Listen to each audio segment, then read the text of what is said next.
dear students, today we are going to discuss about study of schedule P. In previous lecture we have already discussed about the study of schedule K, study of schedule H1 and today class we are going to discuss about the next schedule, that is schedule P. Schedule P comes under the life periods of drugs, means expiry date of drugs. Schedule P में जो है इसमें क्या देखा जाता है, किसी भी ड्रग्स की लाइफ पीरियड कितनी है, ठीक है. सो लाइफ पीरियड बोले तो expiry date of drugs, means drug की एक्सपायरी डेट. तो इसके अंदर जो एक्सपायरी डेट होता है, ठीक है ना, ड्रग्स की, वो इसके लेबल पे बेसिकली मेंशन किया होता है, ठीक है ना. जो भी ड्रग्स हैं उसके लेबल पे जो है एक्सपायरी डेट जो है मेंशन रहता है. And these expiry date mentioned in months, ठीक है, मंथ्स में जो है एक्सपायरी डेट को मेंशन किया जाता है और ये शेड्यूल जो है हमारे पीक में आते हैं, ठीक है. Life periods of drug means expiry date of drugs comes under the schedule P. तो अब हम इसके एग्जाम्पल देखेंगे, ठीक है ना. So example of this schedule is insulin injection. Clear है. इंसुलिन इंजेक्शन की जो एक्सपायरी डेट होती है वो आपका 24 मंथ्स का होता है, ठीक है, 24 मंथ. शेड्यूल पी में जो है आपके लाइफ पीरियड ऑफ ड्रग्स को, list of life period of drugs, ठीक है ना. और ये लाइफ पीरियड ऑफ ड्रग्स जो हैं आपके मंथ में मेंशन किए गए होते हैं किसी भी ड्रग के ऊपर, ठीक है ना. ड्रग की जो लेबलिंग की जाती है, आप सबने देखा होगा कि अब या अपन लोग कुछ भी सामान परचेज करते हैं तो उसमें सबसे पहले अपन मैन्युफैक्चरिंग डेट और एक्सपायरी डेट चेक करते हैं. तो शेड्यूल पी जो है, शेड्यूल पी के अंदर आपके डेट ऑफ मैन्युफैक्चरिंग, मतलब किस डेट को उस ड्रग्स या कोई भी कॉस्मेटिक्स है उसकी मैन्युफैक्चरिंग जिस डेट की हुई है, जिस मंथ में हुई है उस मंथ, और एक्सपायरी मीन्स वो एक्सपायर्ड कब हो रहा है, ठीक है ना, वो ड्रग. तो वो सारी पोटेंसी जो है उसके लेबल पे मेंशन की गई होती है, ठीक है ना. जो एक्सपायरी डेट होती है वो मंथ्स में लेबल पे मेंशन किया जाता है, ठीक है. अब नेक्स्ट देखेंगे हम लोग schedule P1, study of schedule P1. इसके अंदर जो ड्रग्स होती है उसकी पैकेजिंग साइज को मेंशन किया जाता है शेड्यूल P1 में. So describe the pack size of the drugs in schedule P1. इसके अंदर जो है ड्रग की पैक साइज जो है वो उसके लेबल पे मेंशन की जाती है और ये आपके शेड्यूल P1 के अंदर आते हैं, ठीक है. तो जैसे कि किसी भी ड्रग की, जैसे कि आपका उसकी साइज क्या है, 10 है, ठीक है ना. फॉर एग्जांपल 10 साइज है, 20, 30 एंड शो ऑन. तो इस तरह से जो है पैक साइज जो है आपका ड्रग के ऊपर मेंशन किया जाता है और ये आपके शेड्यूल P1 के अंदर आते हैं, ठीक है. So describe the pack size of the drugs, content name of drugs, और ड्रग्स के नेम को भी जो है इसमें इंक्लूड्स किए जाते हैं, ठीक है ना. Contains the name of the drugs, their doses form, ठीक है, और इसके डोजेस फॉर्म भी मेंशन किए जाते हैं, ठीक है, doses form and pack size listed drugs. So this all terms comes under the schedule P1, ठीक है. जैसे कि अभी हमने देखा कि शेड्यूल P जो है life period of drugs means expiry date of drugs, और वो एक्सपायरी डेट जो है किसी भी ड्रग के लेवल के ऊपर मंथ में मेंशन किया जाता है.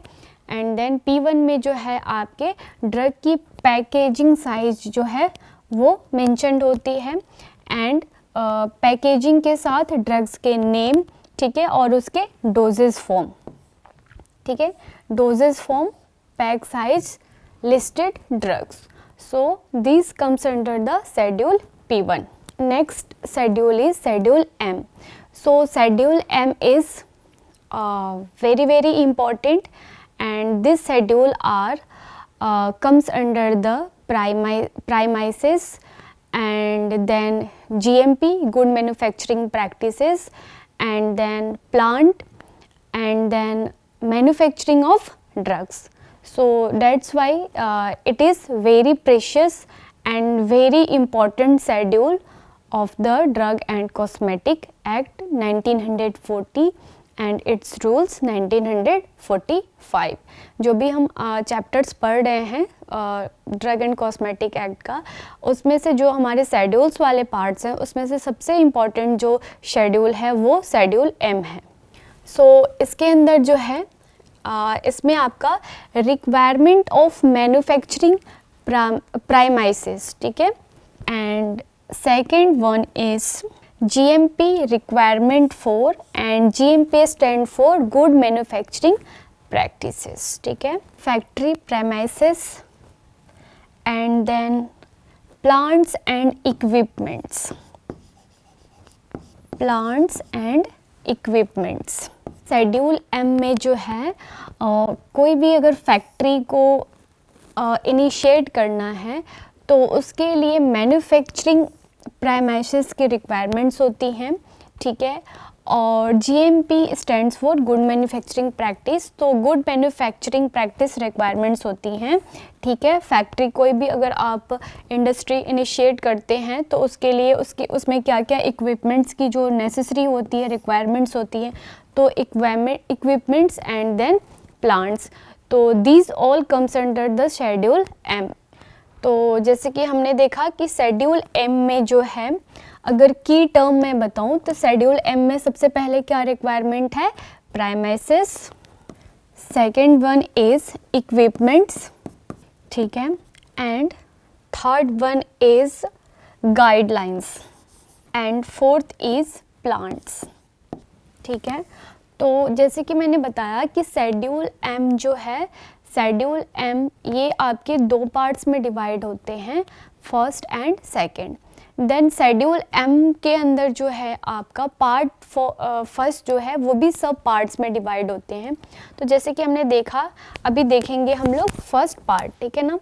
तो अभी हमने क्या देखा कि जो शेड्यूल एम है इसके लिए जो भी कोई भी अगर इंडस्ट्री या कोई भी जैसे कि आप फैक्ट्री इनिशिएट करते हैं तो उसकी मैन्युफैक्चरिंग प्राइमेसेस क्या हैं, देन जीएमपी रिक्वायरमेंट्स क्या हैं for factory premises, their equipments and their plants.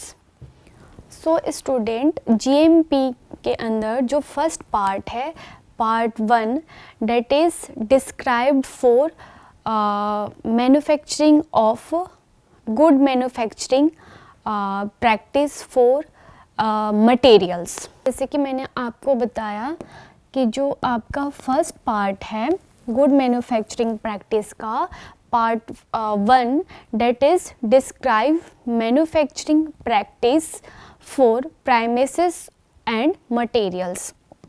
इसके लिए क्या रिक्वायरमेंट होती है, तो प्राइमेसेस और मटेरियल्स की, ठीक है. अब then next part, first part 1 के भी सब पार्ट्स हैं, तो पार्ट 1 के सब पार्ट्स जो हैं आपके part 1A. So according to part 1A describe the specific requirements of the manufacturing of sterile product, sterile products. So student, जैसे कि हमने देखा कि जो हमारा फर्स्ट पार्ट है, फर्स्ट पार्ट में जो है गुड मैन्युफैक्चरिंग प्रैक्टिस को डिस्क्राइब किया गया है, और इसमें जो है आपका प्राइमेसेस और मटेरियल्स जो हैं इसकी रिक्वायरमेंट्स होती है, ठीक है. देन हमने देखा कि जो पार्ट फर्स्ट है ये सब पार्ट्स में डिवाइडेड है, तो पार्ट फर्स्ट का फर्स्ट सब पार्ट्स जो है इसके अंदर स्पेसिफिक रिक्वायरमेंट्स किस चीज़ की हैं, तो कोई भी जो स्टेराइल प्रोडक्ट्स है उसकी मैन्युफैक्चरिंग किस तरह से की जाएंगी वो बताया गया है, ठीक है। And then sterile products, parental products, second इसमें क्या हो सकता है, पेरेंटल प्रोडक्ट्स।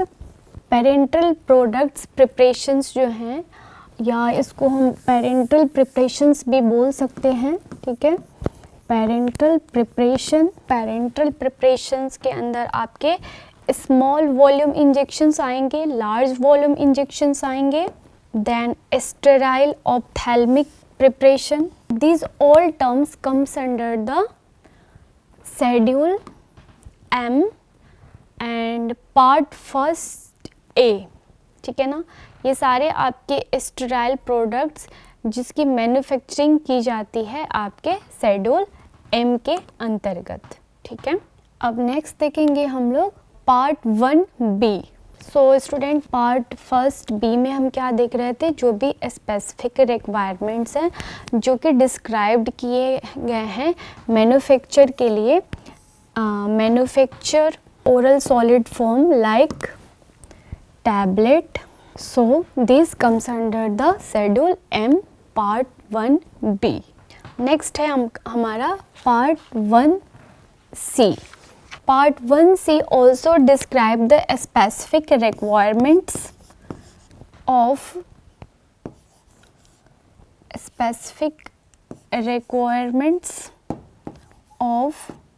manufacture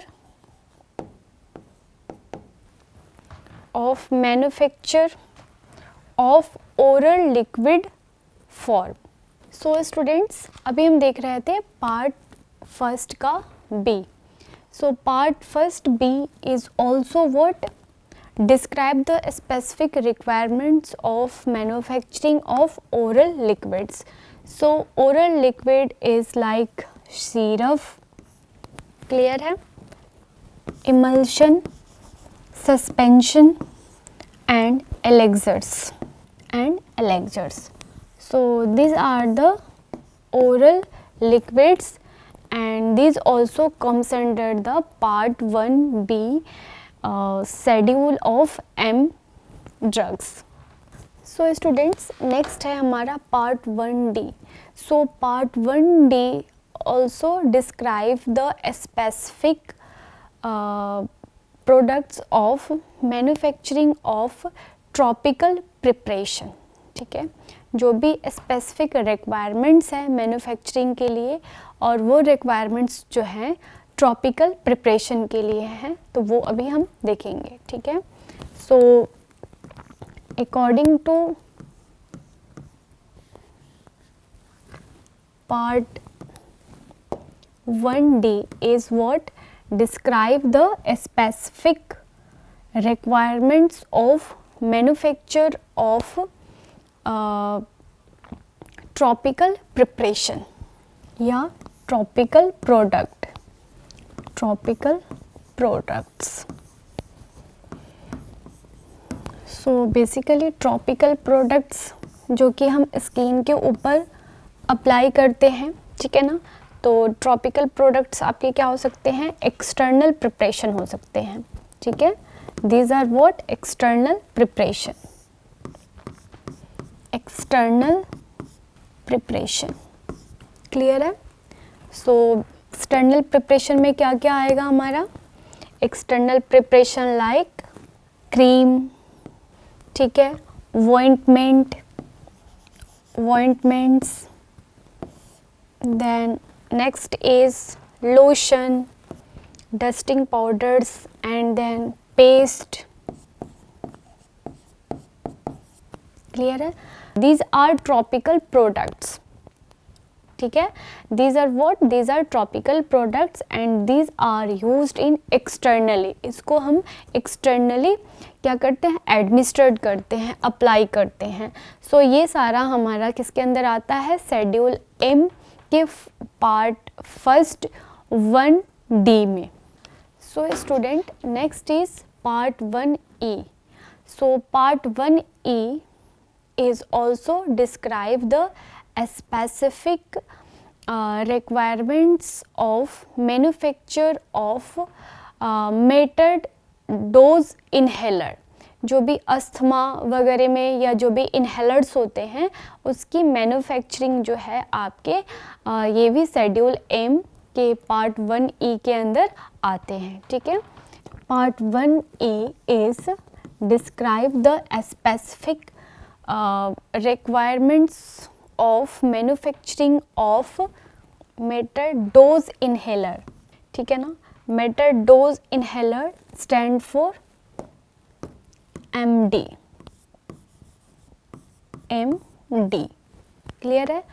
तो basically these also comes under the specific requirements of manufacture of metered dose inhaler. जैसे कि मैंने अभी आपको बताया कि जो भी अस्थमा में जो इनहेलिंग करते हैं तो वो सारा हमारे किसके अंदर आता है, शेड्यूल एम के अंदर ही आता है, बट शेड्यूल एम के अंदर पार्ट 1 के ई में आते हैं. ठीक है. So student, next is part 1F. So part 1F is also describe the specific requirements of manufacture of plant materials and manufacture of API. API stand for active pharmaceutical ingredients. Active pharmaceutical ingredients. So basically part 1F में जो है plant और material की requirements होती है manufacturing करने के लिए, और ये आपका API के थ्रू लिया जाता है. That is your active pharmaceutical ingredient. Means इसको जो है एक्चुअली बल्क ड्रग्स लिए जाते हैं. ठीक है ना. बल्क में ड्रग्स को लिए जाते हैं. ठीक है. Bulk drugs. ठीक है. इसमें जो है बल्क में ड्रग्स की मैन्युफैक्चरिंग की जाती है. तो ये हमारे फर्स्ट पार्ट जो है शेड्यूल एम की पूरी कंप्लीट हो गई. अब हम लोग देखेंगे शेड्यूल एम के part second. So student, part second देखेंगे अभी हम लोग. Part second. So according to part second, describe the requirements of plant and equipments. Part second के अंदर जो भी इक्विपमेंट्स हैं, प्लांट्स हैं, उनकी रिक्वायरमेंट्स होती है शेड्यूल एम के पार्ट सेकंड में. So requirements. So describe the requirements of plant and equipment. Plant and equipments. Next है हमारा, अब जैसे कि जो आपके शेड्यूल एम है, ठीक है ना. Schedule M they could be divided into 3 parts, M1, M2 and M3. सो अभी हम देखेंगे M1 और M2. ठीक है. ये हमारे शेड्यूल एम के जो पार्ट्स थे, part first and part second. Part first के भी हम लोग सब पार्ट्स देखे, और पार्ट सेकंड में जो है part second describe the requirements of plant and equipments. Then अब हम लोग शेड्यूल एम के जो 3 टाइप्स हैं वो देखेंगे हम लोग. तो शेड्यूल M1 में जो है आपकी रिक्वायरमेंट्स होती है फैक्ट्री प्राइमेसिस की, और इसमें अगर कोई भी आपको होम्योपैथिक मेडिसिन की मैन्युफैक्चरिंग करना है तो उसके लिए आपके शेड्यूल M1 रिक्वायरमेंट्स है. ठीक है ना. शेड्यूल M1 की नेसेसरी आपको होगी. M1 से ही आपको क्या करने पड़ेंगे, लाइसेंस इशू कराने पड़ेंगे, और M1 के परमिशन से ही आप क्या कर सकते हैं, होम्योपैथिक मेडिसिन की मैन्युफैक्चरिंग कर सकते हैं. ठीक है. सो नेक्स्ट है हमारा M2. M2 में क्या है, requirements of factory premises for manufacturing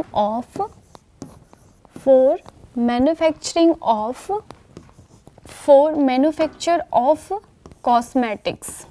so cosmetics की मैन्युफैक्चरिंग करनी है तो उसके लिए शेड्यूल M2 की रिक्वायरमेंट्स होगी और factory premises and then manufacture of cosmetics is responsible for schedule M2। Next है हमारा schedule M3। Schedule M3, schedule M3 is also requirements of factory premises for manufacture of medical devices। इसके लिए जो है medical devices की, अगर medical devices की manufacturing करनी है तो उसके लिए M3 से जो है M3 शेड्यूल M3 की रिक्वायरमेंट्स होंगी, ठीक है ना।